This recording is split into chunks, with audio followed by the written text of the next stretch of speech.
It's December the 3rd, 2020, and the New South Wales Police Commissioner's Chief of Staff has sent this email. CC'd in is the Deputy Commissioner, and in the email, the Commander of the Anti-Terrorism and Intelligence Unit points out that they're currently surveilling Friendlyjordies and seeing if they can pick him up on any sort of charge, perhaps even stalking. The reply he gets is copy, mate. 6 months later, Australia came to realise that free speech was a whole lot more fragile than what we'd assumed. So, Friendlyjordies vs John Barilaro has been one of the most requested topics on Australian history, and originally I was going to include it in the episode we're going to do on Gladys, but quite simply, that would make that episode documentary length. Now, of course, the best place to go to for this case is Jordies himself, but given there's about 20 videos on the topic, my aim with this video is to tell the story in one sitting. Now, according to the analytics, some of you guys are watching from countries like Zambia, Lithuania, and Kiribati, so as a very brief background, we firstly have this guy, John Barilaro. He entered state politics for our largest state, New South Wales, in 2011. He's from a party called the National Party, what used to be known as the Country Party, and the reason why was because they claimed to represent the bush. Now, the National Party was too small to form a government on their own, and so they have a coalition with the Liberal Party, who are known for representing corporate interests. And in 2011, they defeated the New South Wales Labor Party, and Barilaro was seen as a rising star for helping to secure the win by taking the seat of Monaro off of Labor. The deal between the Liberals and the Nationals is that because the Liberals are the majority, they get the leadership, but because they also rely on the Nationals to defeat Labor, the Nationals get the deputy leadership. And in 2016, Barilaro rose to be the leader of the National Party and therefore Deputy Premier of New South Wales. It's also important to remember that our states were initially independent colonies for a century before Federation, and so part of the Federation deal was that those states kept a lot of power. So at the same time as Barilaro was rising through the ranks of the National Party, Australia was being introduced to an alternative to the mainstream media, Friendlyjordies, who we just call Jordies for short. Initially viewed as a typical left-wing commentator, Jordy started to develop quite a unique voice in that he argued that the concepts of left and right were a propaganda tool to distract people from common interests. He argued that the Labor Party best represented these common interests by properly funding public services, and in the era of Trump with strong sensitivities around political correctness, Jordy strongly expressed his disdain for PC culture. As much as he was a commentator, he was a stand-up comedian and was adamant that nothing be off limits for humour. Though Friendlyjordies came to be known by just about every Australian aged 18 to 30 and was extremely popular, he wasn't quite at the level of being able to sway elections, as his beloved Labor Party surprisingly lost at state and federal level in 2019. But one of his key takeaways was that at the state level, he could pack a much greater punch given how little media coverage was given in comparison to the feds. With next to no media coverage given to the New South Wales opposition leader Jodi McKay, Jordies went and interviewed her in June of 2020 to give her a stronger profile. And this is where the Barilaro story really begins. So in that Jodi McKay interview, McKay labelled the New South Wales Premier, Gladys Berejiklian, as koala killer for ignoring the advice of fire chiefs and reducing the funding to the Rural Fire Service right before the 2019 bushfires that devastated Australia. Now, McKay wasn't the one who coined the term, it was Jordies, and McKay was merely relaying that term back, but the mainstream media took this and ran countless stories on how McKay went below the belt by calling Gladys koala killer. One of those media outlets was 2GB Radio, and in their coverage, Barilaro appeared to condemn McKay. Jordies then released a video defending McKay, and in the video put on a caricature of Barilaro exaggerating a Wog accent. For global viewers, the term Wog was initially used as a derogatory word to refer to migrants from the Mediterranean and Eastern Europe post-World War II. However, since then, it's also become a huge part of Australian comedy where Southern European artists took ownership of the word. It was first used in 80s stage productions like Wogs at Work, and then by the 2010s, one of Australia's biggest comedians was a guy who called himself Super Wog. It's also worth noting that Jordies had earlier used these caricatures, largely coming to fame by reenacting a Turkish student who he went to high school with using the pseudonym Yilmaz. On top of that, Jordies' full name is Jordan Shanks Makranova, and being Croatian also self-identifies as a Wog. All that to say, when Jordies did his caricature, the Daily Telegraph responded with an article about how he had gone below the belt by being racist.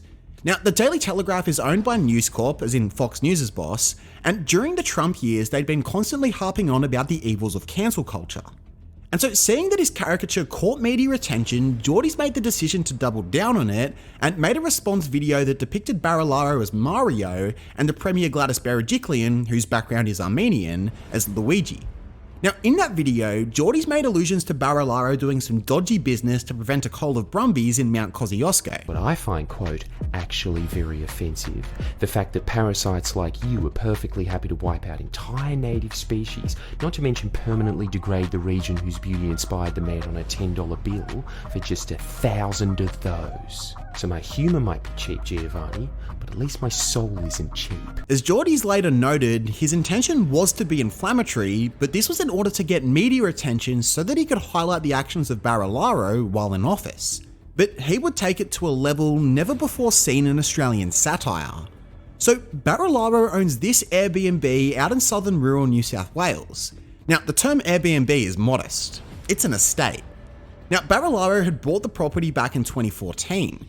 This was about 3 months before he became the Minister for Regional Tourism and had to make decisions on how the government regulated emerging sites like Airbnb. While Barilaro did declare he owned the property, he never stated it was a business interest and therefore did not declare any conflict of interest. The reason for this was that it was running at a loss, but the listing before he purchased it said it was generating around $160,000 a year, and Barilaro didn't drop the price on the estate. Now, that story was uncovered in 2016, meaning that it was public knowledge that the estate was Barilaro's. And so Jordies decided to book in at the estate, from which he recorded the video Bruz, and this video was explosive. You see, Jordies uploaded a 26-minute video where he chronicled a range of allegations of public misconduct from Barilaro. These included pork barrelling bushfire relief funds into coalition seats that didn't need the money like Wagga Wagga, rather than Labor-held seats that needed it like in the Blue Mountains. He also accused Barilaro of wrongly blaming the national parks for not doing hazard reduction burns, when the reason why they didn't do it was because they had their budget cut by 27%. He said he broke his promise to give a royal commission into water theft and corruption. He argued he gave government grants to his mate's oyster farm, argued that he gave $44 out of $47 million of arts grants to coalition seats, said he received a $10,000 campaign donation from a horse trekking business owner, and in turn blocked the coal of introduced Brumbies in Mount Kosciuszko, leading to the extinction of 27 species. And finally, he pointed out that Barilaro did not declare his conflict of interest on the estate from which Jordies was recording from. Speaking of, I should declare my conflict of interest. Jordies has shouted me out for forcing him to do a video on primary school cross-country memories. Also, check out our podcast, link in the comments. But just 2 days after the video Bruz, Jordies released an even bigger video titled I Broke the Government. You see, the name Koala Killer had stuck to Gladys, and the Liberals desperately wanted to shirk it and proposed a new bill that would see local councils have to complete a koala management plan. But Jordies argued that because some regional councils weren't held by the Nationals, this would badly impact farmers who benefited from land clearing. As a result, Barilaro refused to support the Liberals on the bill and threatened to end the coalition over it. In the I Broke the Government video, Jordies made a whole bunch of comments on how much Barilaro must hate koalas to blow up the coalition over it. And from here, the videos were relentless. In October, Jordies released 3 specifically about John Barilaro. Barilaro had been caught repeatedly speeding and had his license suspended. As a result, Jordies made a parody video using Mario Kart as the basis for his reenactment. Secondly, the video Bruzboard argued that when Barilaro used property owned by Poplar's development to put up campaign posters, he was actually breaking campaign finance rules by allowing property developers to provide a service or non-monetary gift. Finally, Jordies ended October by releasing his own documentary on the rural town of Narendra, which was controlled by the Nationals at a local level. Essentially, in this documentary, he interviewed locals who accused the Nationals of allowing mass pollution, doing water testing upstream from where the sewage was dumped, and Jordies accused Barilaro of personally blocking the public release of a $500,000 study into the Narendra to Tocumwal railway line. The sting in the accusation was that Barilaro wanted to block needed infrastructure to force young families to leave and to keep an older demographic that would vote for the Nationals. On top of that, in November, Jordies released The Italian Job, in which he accused Barilaro of using his business Monaro Property to take over Queanbeyan's Marco Polo Social Club in a dodgy way, running it into the ground by deliberately keeping it in debt, even though locals offered to pay off the debt and then sold the land for a huge profit. In this video, he made not so subtle allusions to Barilaro being a mafia boss. To add to that, Jordies himself called Barilaro, told him that he was being recorded, and point blank asked him if he'd had any extramarital affairs, as rumours were circling. Now, no one knew this at the time, but after this video in late 2020, which Jordies has since taken down, Barilaro went to the police and filed a statement saying that Jordies had been harassing him. Interestingly, this actually wasn't the first time that Barilaro went to the police over Jordies, as he asked for a bug sweep once Jordies released the Bruz video from his estate back in September. To that one, the Terrorism and Intelligence Unit basically just said no need, and so once again, when Barilaro came to them at the end of 2020, the Terrorism and Intelligence Commander Mick McLean suggested that there was no need to lay charges. However, Jason Weinstein, the Chief of Staff to the Police Commissioner, replied that there were grounds for an AVO to be taken against Jordies, while McLean was to also explore what criminal charges could be laid against him.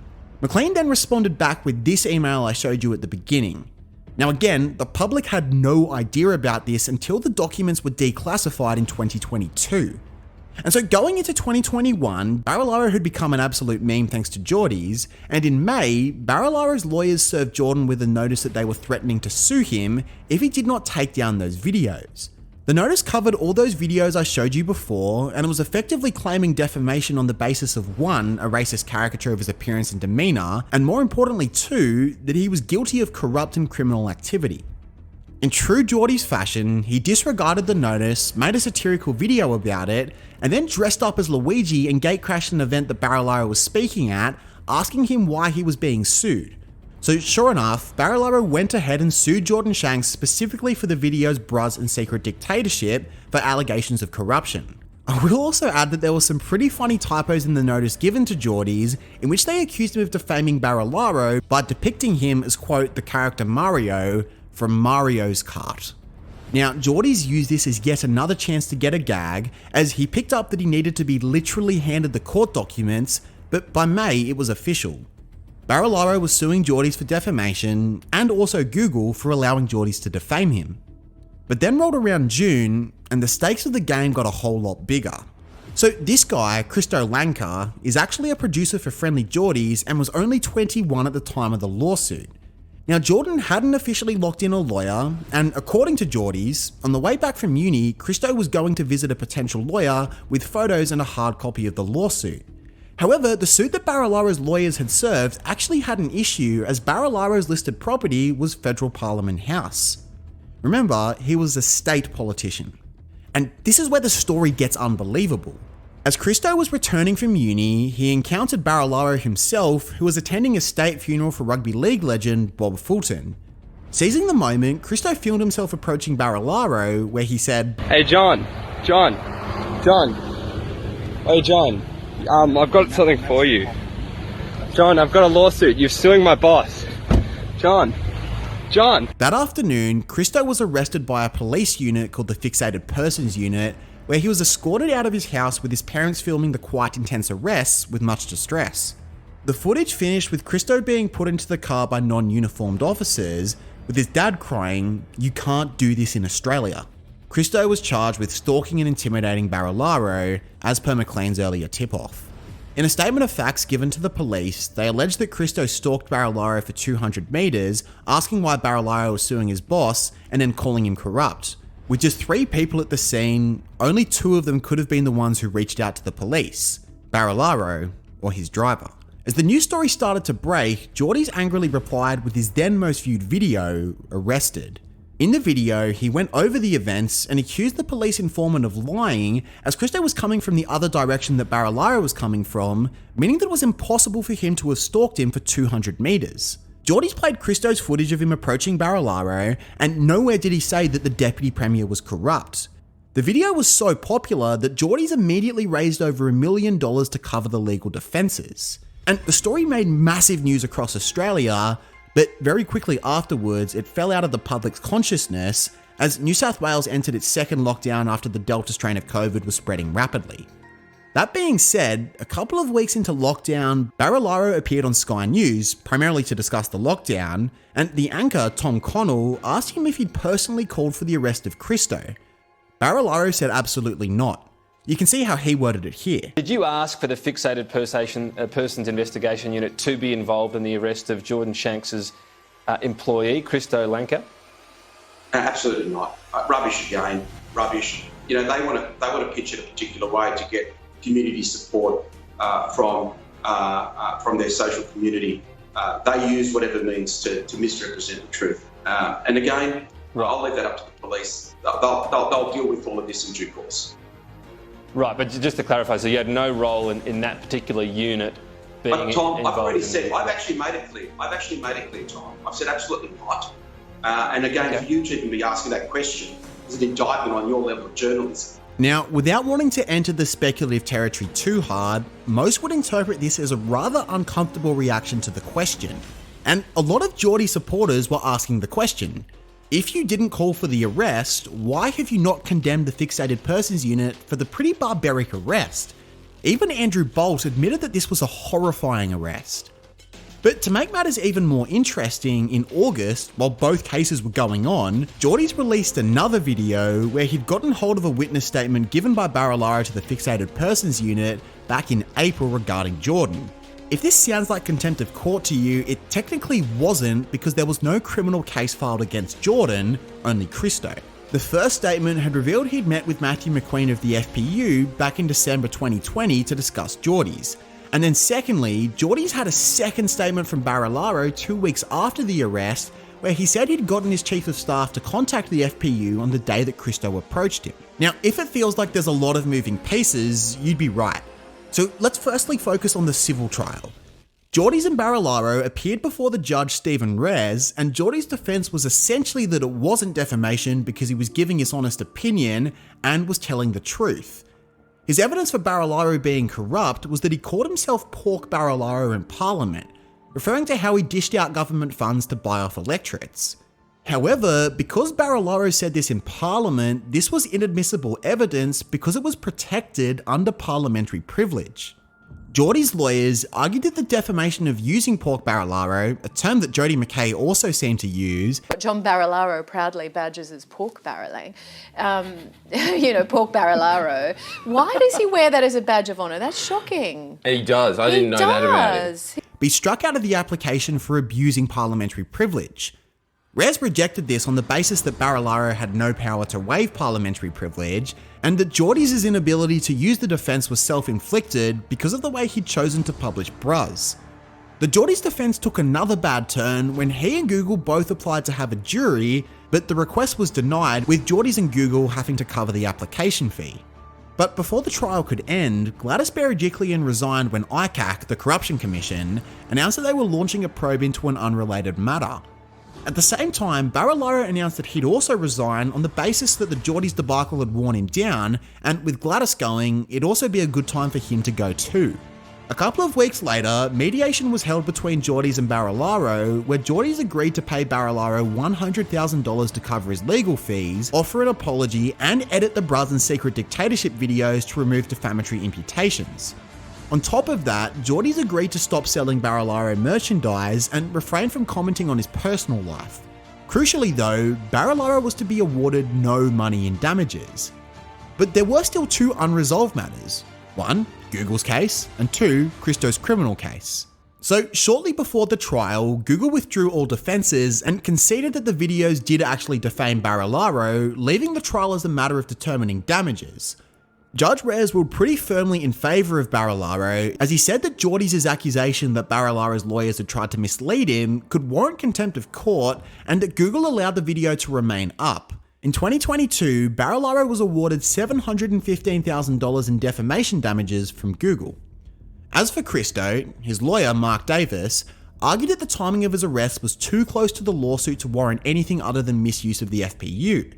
The FPU actually tried to put a suppression order on the court case, and Jordy's himself pointed out that the submission was riddled with spelling errors, with the judge ultimately denying the claim.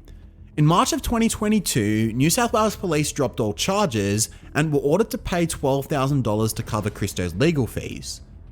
I'll finish with Mark Davis's final words. If Christo hadn't filmed this interaction with Barilaro, he would be proceeding to a conviction, I suspect. State politics is crazy, right? There's next to no media scrutiny, like with this guy here, Eddie Obeid. Do you know what he did? If not, watch this video right here to begin your journey in learning all about the bloody history of Australian state politics.